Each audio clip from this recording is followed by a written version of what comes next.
আমি রিশা। তোমরা সবাই কেমন আছো? আজ সকালে একটু তাড়াতাড়ি ঘুম থেকে উঠেছিলাম। কারণ আজ পয়লা মাঘ, আবার বৃহস্পতিবার। সকাল, সকাল পুজোর ডান। এইদিকে বসিয়েছি পায়েস। কারণ আজ পয়লা মাঘে ঠাকুরকে ভাত বেড়ে দিতে হয়। রান্না-বান্না করে আজ যেহেতু ভেজ, ওই কারণে ঠাকুরের রান্নাও ভেজই হবে। ৫ রকম ভাজা, ডাল, পনির, চাটনি, পাঁপড়, মিষ্টি এই সবই হবে। কিন্তু তার সঙ্গে একটা ডিম আর একটা মাছ ভেজে দেব। এই পনিরটা আমি বাড়িতেই বানিয়েছি। আর আমি যেভাবে পনিরটা বানাই সেটা না ভীষণ সফট হয়। ঠাকুরকে পিঠেও দেব, সেটাই মামুনি রেডি করছে। আর আমি পিঠে একদমই বানাতে পারি না।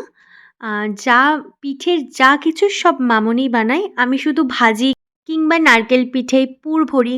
আমি খুব একটা পিঠে লাভার নই।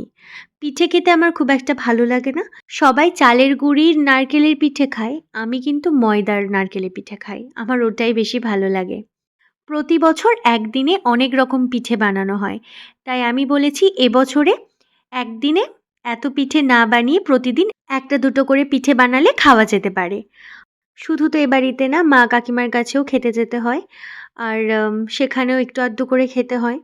তোমাদের সঙ্গে গল্প করতে, করতে আমাদের সবকিছু রেডি হয়ে গিয়েছে। এবার ঠাকুরকে ভাত বেড়ে দেব। তো সেখানে রান্না-বান্নাটা বলে দিই।